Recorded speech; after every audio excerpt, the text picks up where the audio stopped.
Okay, our final talk of this morning's session is by Olga Trichtchenko from Western University. All right. Or, wait, am I supposed to say Western Ontario?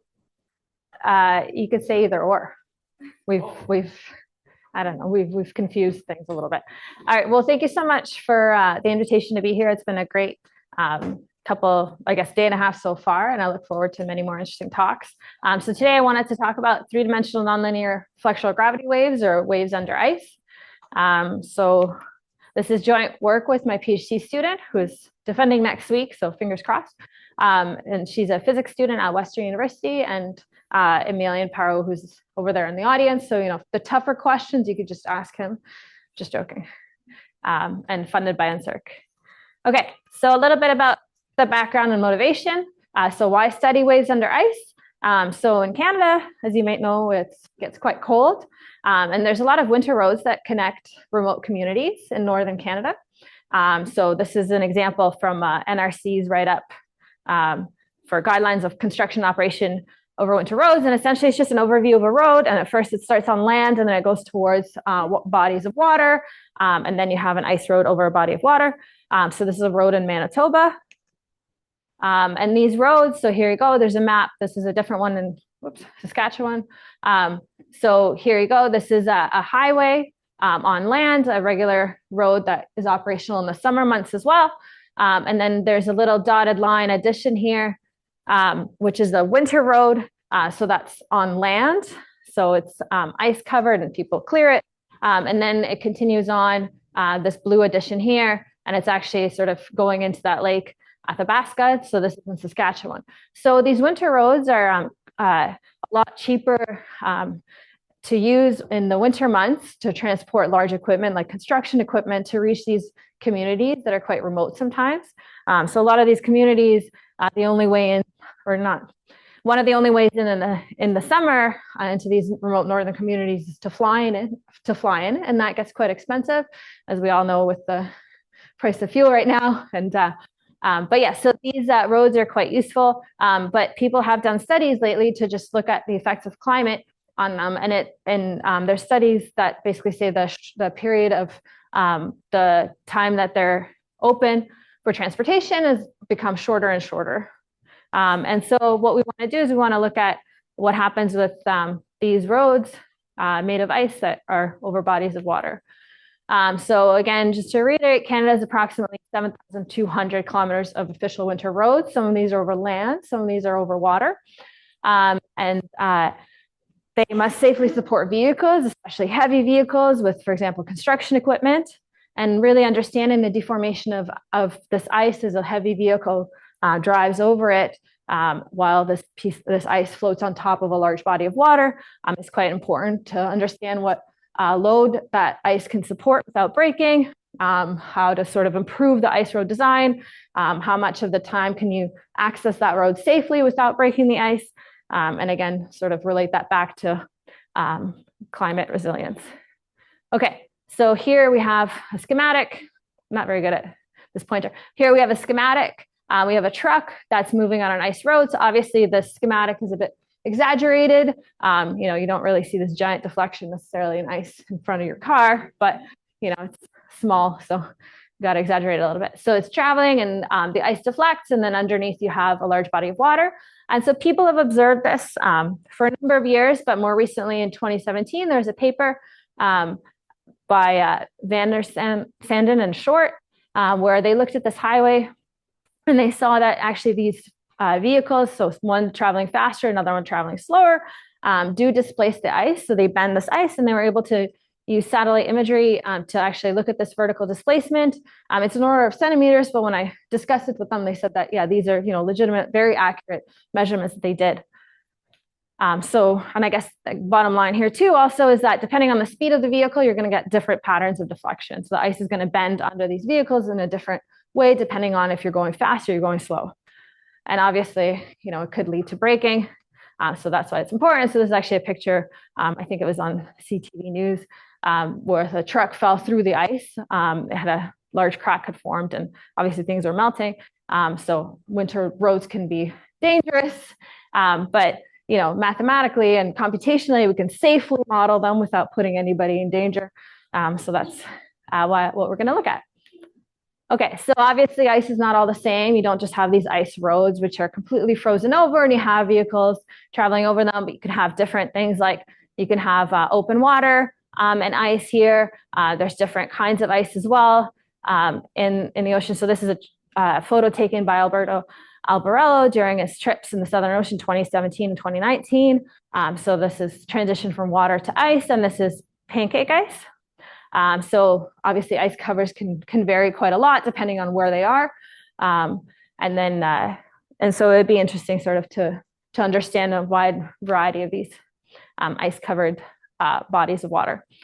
So there's a lot of experimental studies out there. And so starting, for example, from this work by Wilson from 1955, where people looked at vehicles traveling over ice roads, and they measured sort of deflection of the ice. They measured strain on the ice. So in various places in Canada or Japan or Antarctica, in some cases they used vehicles, in some cases they used airplanes that landed on the ice. And so and a lot of these studies looked at sort of what is a critical speed that could amplify the ice response, so get these large deflections.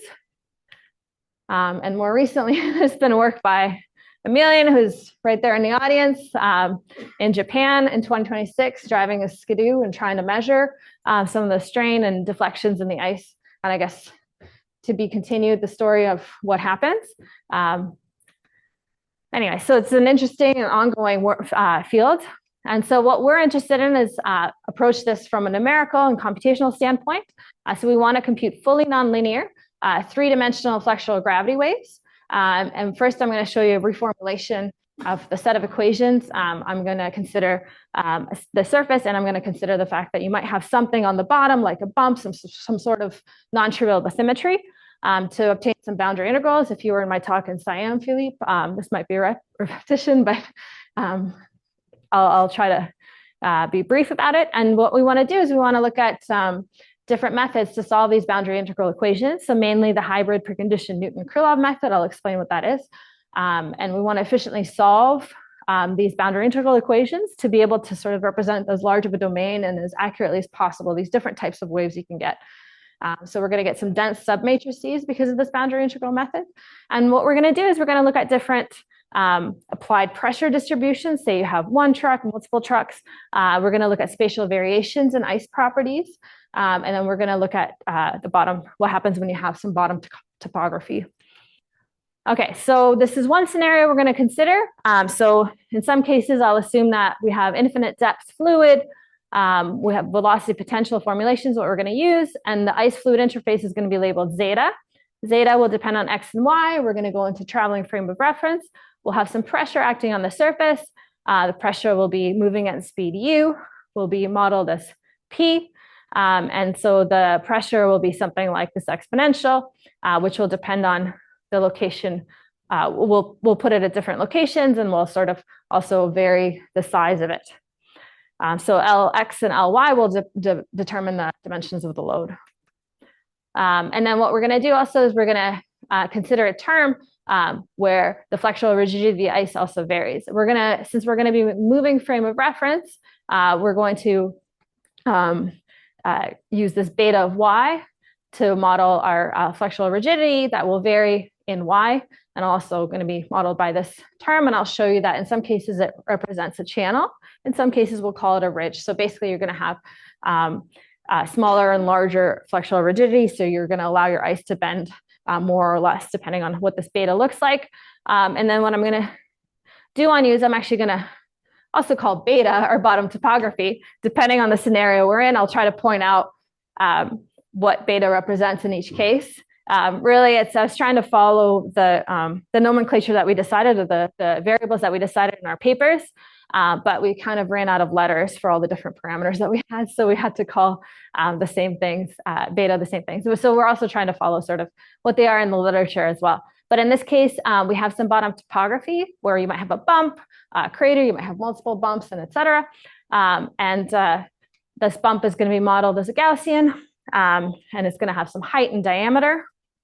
And we can move it around our domain as well and see sort of how our waves respond. We're going to have the flow past a bump.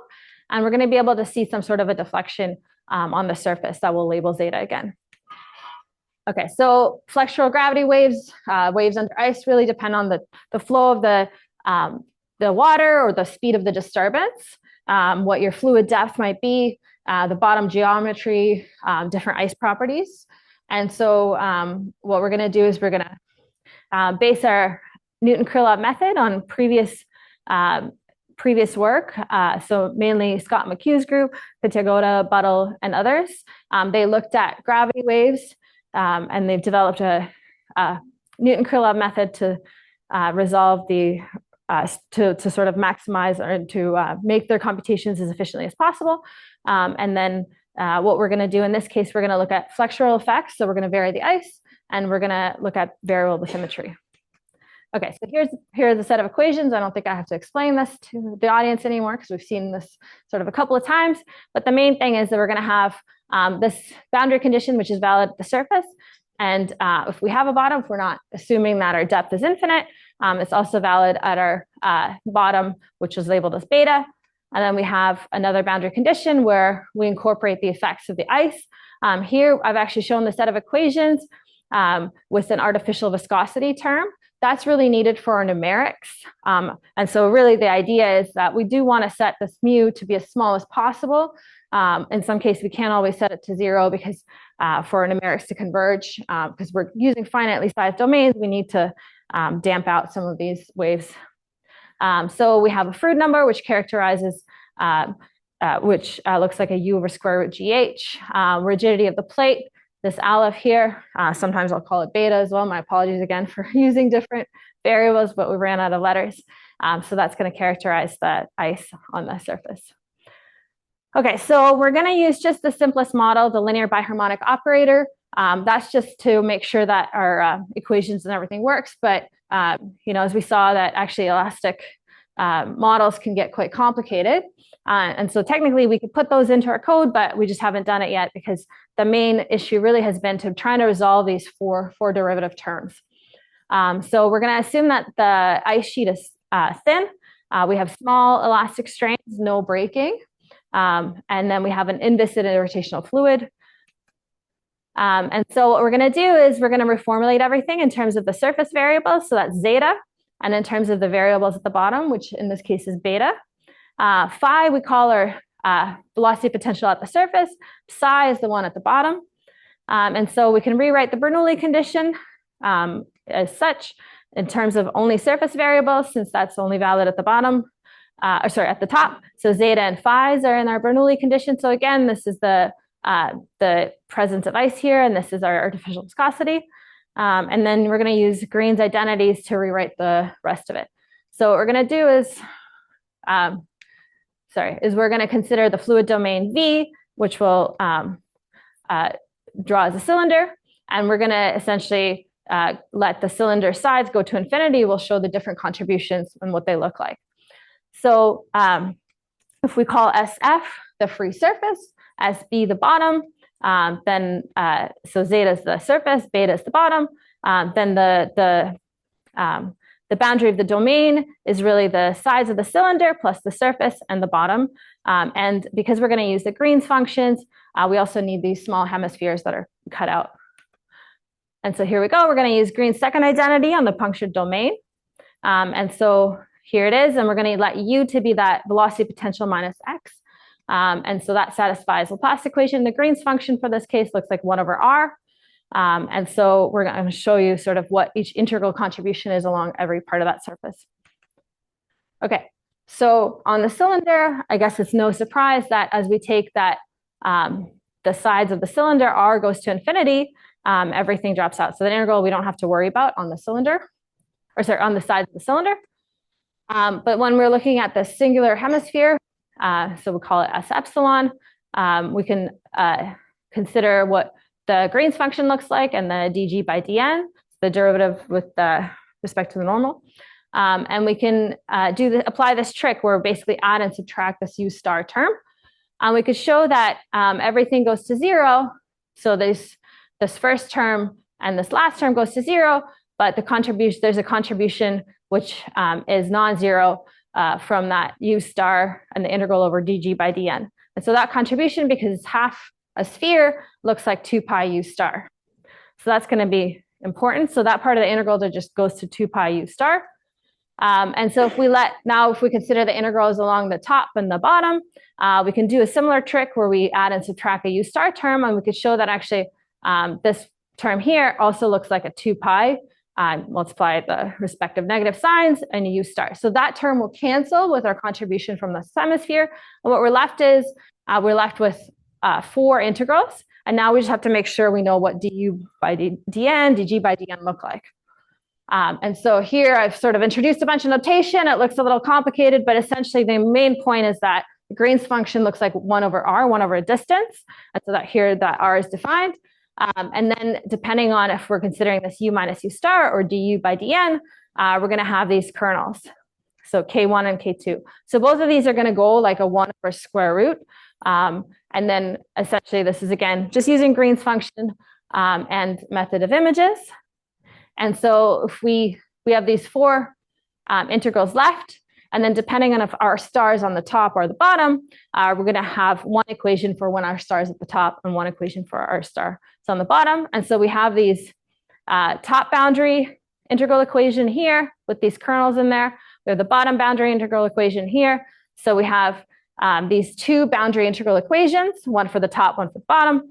And then we have also a Bernoulli equation as well. So we have 3 equations and we have 3 unknowns. So our unknowns are velocity potentials at the top, at the bottom, as well as the fluid interface. And so we're going to discretize, no surprise, we're going to introduce a mesh. The hard part, again, is this 4 derivative term, so the flexural term. And so if you're discretizing that term, you have this sort of, so the biharmonic operator gives you this 13-point stencil. Then if you're evaluating things at the star domain, you're going to have, we actually introduce the half mesh point. So you have an 18-point stencil, and then you have to account for all the boundary terms. So say if you're looking at the waves all the way to the front of your domain, you have to figure out what happens to these points that don't exist. Do you sort of treat them as 0? Do you do some sort of asymmetric terms, et cetera? So there's kind of gets quite complicated. But the bottom line is that you can keep track of it. But if we're going to use a Newton-Kirchhoff method, we also have to use a preconditioner. So what do you do there? Okay, so to solve the system of equation, you could do something like a Newton type method. But the hard part is that we have these 3 times n times m unknowns. So it gets to be a very large system with these 3 unknowns.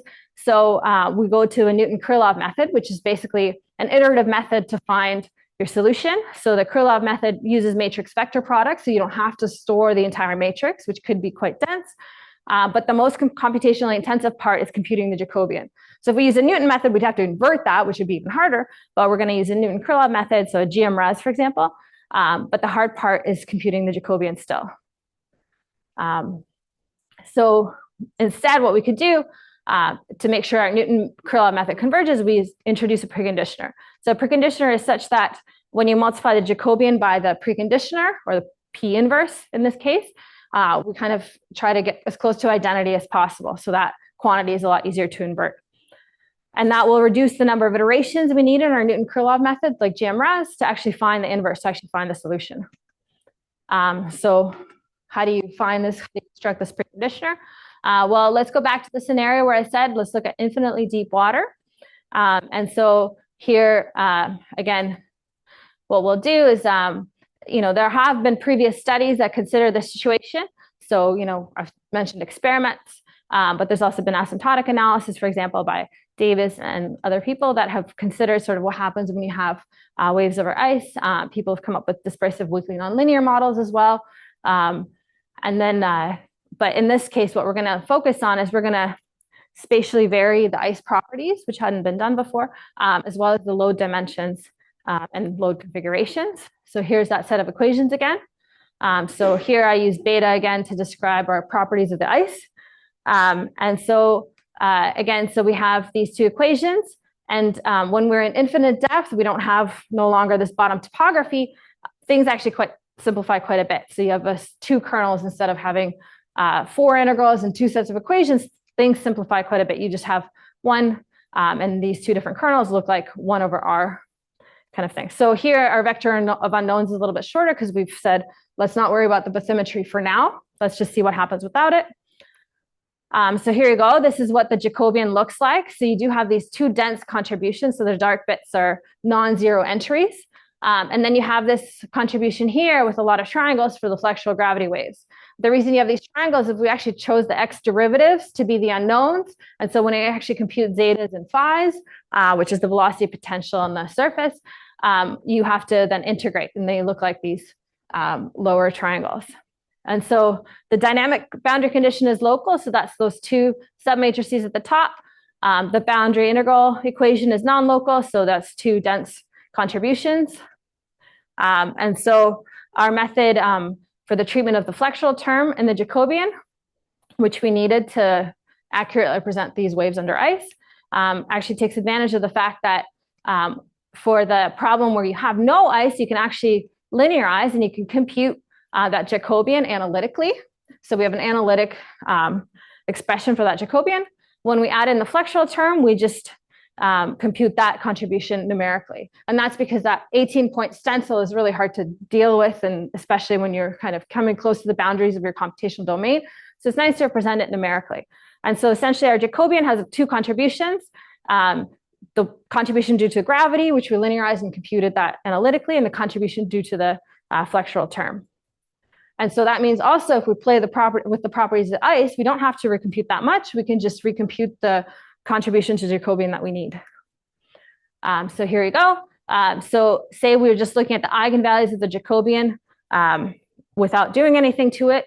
We actually see that the spectrum, it ranges not too much, but it ranges, for example, from -30 to about 40 on the real axis, from -50 to 50 on the imaginary axis. But if we were looking at the preconditioned spectrum, things actually get quite focused to around the eigenvalue looking like 1, which means that, yes, we are getting close to this identity matrix when we pre-multiply the Jacobian by the preconditioner. And so again, the effect of the preconditioners is you get this clustering of eigenvalues around 1. So that means that your preconditioner is effective. That means your GMRes is going to do quite well in finding your solution. Okay, so what kinds of solutions are we going to expect? Let's look at the dimensionless phase speed, which looks like this. So we have our Froude number in there, and we have our flexural contribution. We could see, okay, if we're close to C min, for example, if we pick the speed of our pressure to be less than that minimum phase speed, then we shouldn't expect any waves in the far field. So let's focus on that and very different properties of ice. So here's that dispersion relation again, just to convince you. Okay, so let's look at our variations in ice of this form. So for example, we have a larger flexural rigidity close to y = 0, and farther away, we assume that maybe we have just open water. Or we can look at something different, like maybe we have something that almost looks like open water, so we have maybe a ship traveling, and then you have some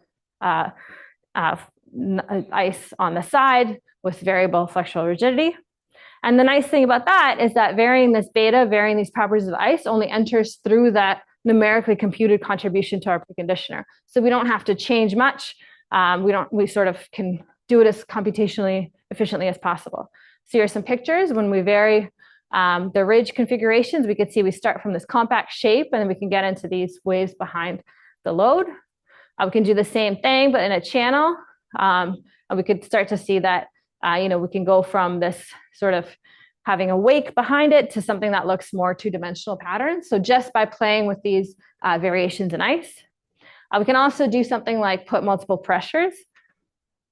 So for example, if we look at, so what we wanted to do here is we wanted to keep the mass. We wanted to pretend that, our load is the same. We're just distributing them on something that's really like a sort of has Lx over Ly is 1, or something that's kind of long. And so that's what we're going to do is we're going to vary the ratio of Lx over Ly. And the nice thing about it is that we have this pressure on the surface that actually doesn't change anything about our preconditioning or any scheme or anything like that. That just adds a term to our equations.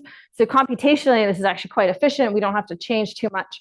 That matrix that we're storing to use as a preconditioner, we could just play around with that pressure.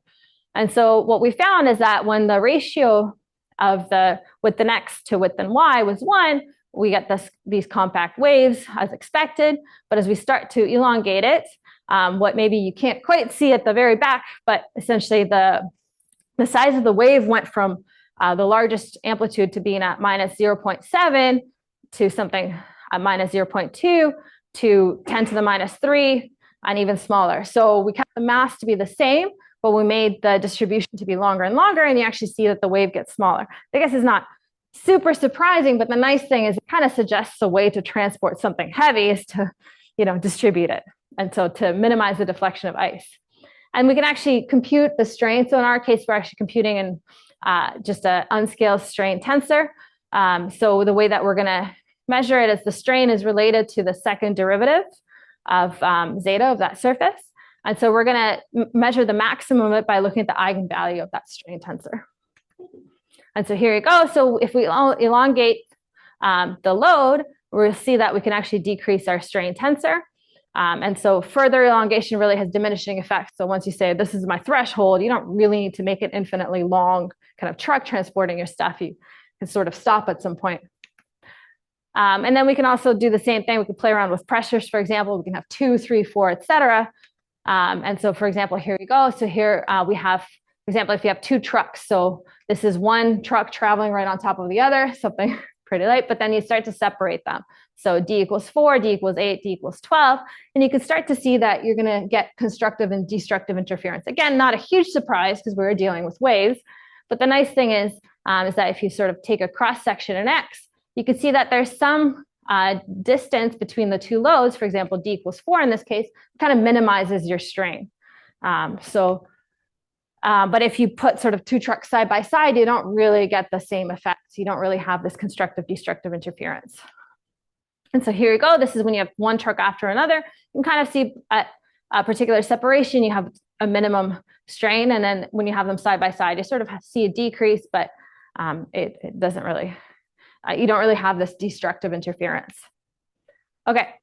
So let's focus on a slightly different, our other scenario where we have a bottom topography. What happens here when we play around with these waves? So we're going to model this bottom topography as a Gaussian bump.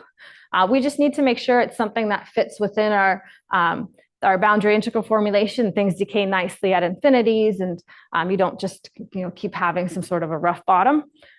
And so the fluid motion is really going to depend on the speed of the water, the depth, the ice rigidity, again, the shape of that obstacle, how many obstacles you have. And so there has been previous work that have looked at flexural gravity waves over obstructions, mainly in 2D.